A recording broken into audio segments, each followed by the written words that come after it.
Hey friend, welcome to my yoga channel. I'm Jess. I wanted to make a video today about just a few of the benefits of yoga, and I also want to simplify yoga as a concept before I do that.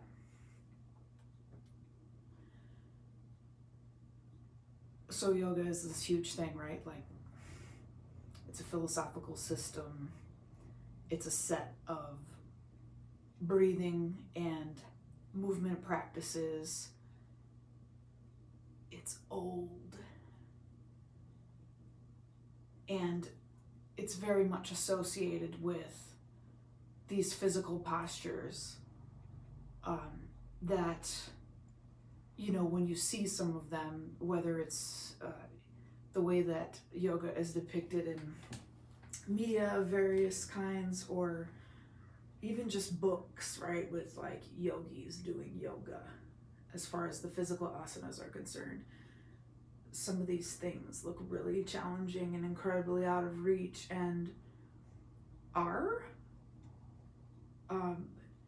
It really depends on a lot of things to be able to do some of those things, right? Like your physical ability, physical mobility, flexibility, ability, right?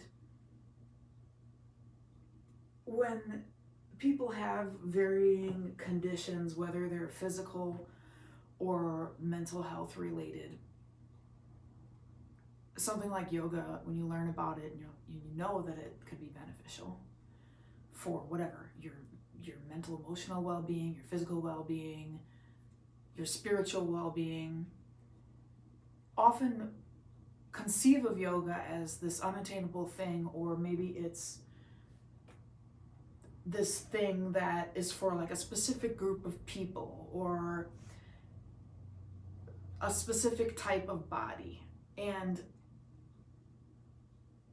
if we were to look at yoga as this physical challenge where the goal of it, there is no goal of it, but where the goal of it would be to achieve some of these postures, it would really like feel not accessible to, I would say, most people. And I mean, yeah, there can be value in learning challenging poses. And I mean, personally, even though I've been practicing for almost 15 years now, up until very recently, I avoided most of the challenging poses. I personally didn't want to work that hard, and also, like, it's partially because I give a lot of effort, I put a lot of effort into other areas of my life. My life has been filled with an incredible amount of responsibility, demanded by single parenthood and being broke. So the idea of like challenging myself some more in yoga didn't seem to be helpful or beneficial for a time, because I was benefiting more just from the participation and the practice and the learning, the learning how to breathe in a way that was more harmonious for my nervous system. So it didn't really matter so much if I did the hard poses, which kind of brings me back to where I was going with this to begin with, which is like,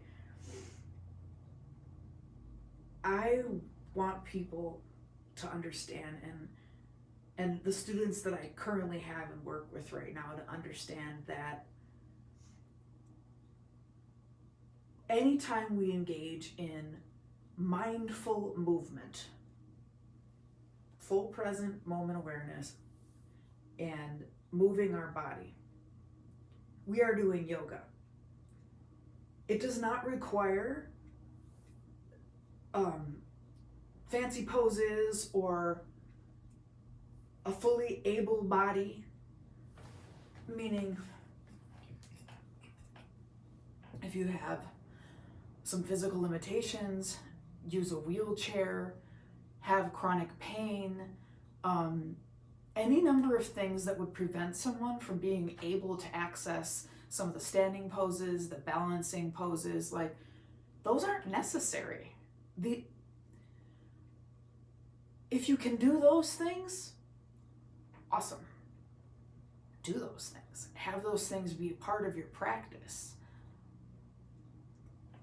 But I want people to understand that the practice of yoga is incredibly valuable, especially to those of us who suffer from various forms of mental health issues, because most mental health issues and like emotional health stuff, behavioral health stuff, right? Like addiction, for example, is very much related to nervous system dysregulation, meaning like sensitivity to various stimuli, both internally and externally, being triggered. But I mean that in a real way, not like, oh, I'm triggered, but like when you're actually triggered by something and having an emotional reaction and a physical reaction to something happening that might not be that threatening in the moment, but is a replay of something that happened in the past. Depending on how much of that you have in your body and in your mind, that type of stuff can happen quite frequently. And then our nervous system can become like hypersensitized, or in some cases desensitized, right? Depending on like what part of the spectrum you happen to land on. When we do yoga, even this like more casual everyday form of yoga that I'm trying to describe right now in terms of the idea of mindful movement, we are disrupting the patterns that have been instilled in our mind and in our behaviors based on a set of circumstances and experiences in the past, right? That we've kind of ingrained into ourselves. For example, like our posture, right? It's a pattern. It's like what's the word I'm looking for here? Things all building up. Well, in yogic terms, they would call the patterns that sort of bind us and keep us in some form of suffering, samskaras. So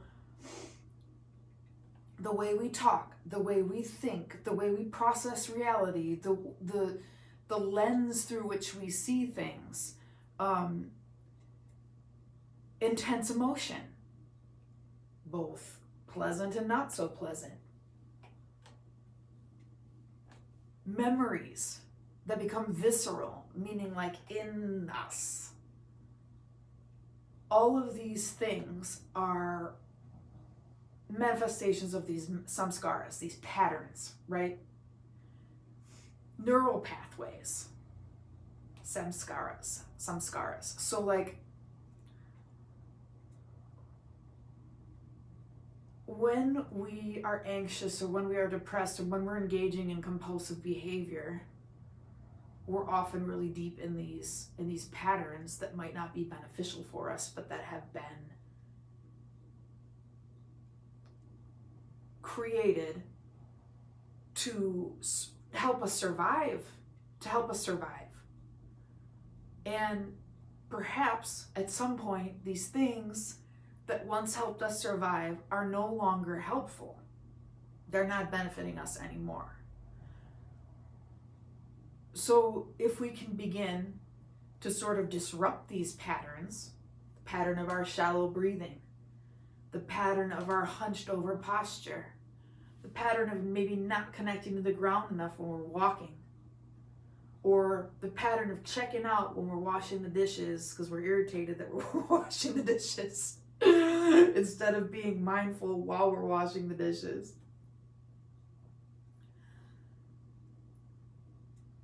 We have the power to disrupt patterns and to create new ones. And yoga is a tool for that. Yoga, that's why I love it in a way. It's like it's almost like a subversive practice. Often a fan of the subversive, so it works for me, but it's disruptive in a way that it disrupts these patterns, samskaras, and makes space and makes like the beginning of like a new pattern, right? And so the value of the practice of like doing this thing over and over again is that we are literally creating new patterns that are more functional, more beneficial, more present, and hopefully more in alignment with like where we're going or where we want to go instead of like where we've been. So I'd like to just share this idea, especially for those that have already been practicing some yoga but feel like the idea of practicing more frequently than maybe like meeting once a week with a teacher or going to a single class, would like to practice more at home, but you're feeling like you don't know enough about yoga. You don't feel like you have the right body for it for whatever reason. And you're interested in the idea of utilizing this really ancient technology to begin to create these new patterns. It really just starts with simplifying yoga and boiling it down to mindful movement. And I would add maybe there's awareness of breath as well, but it's more or less mindful movement. So let's try some super casual yoga for a moment. I have a little note card that I didn't even look at.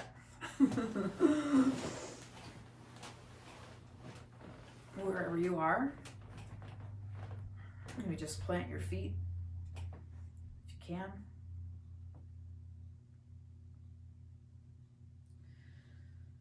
Notice your posture.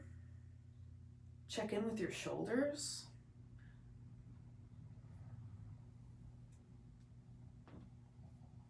Notice the placement of your hands. Notice if they feel like they're disconnected, maybe on fingertips, the palms are up, the palms are down.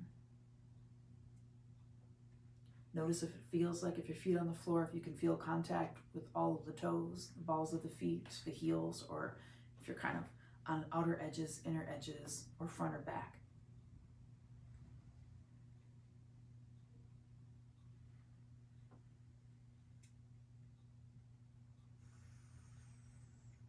Just take a few breaths here, actually feeling yourself breathe and bringing your full awareness to the breath, the sensation of breath, the taking in of breath, the letting go of breath, and the feeling of it as it fills your body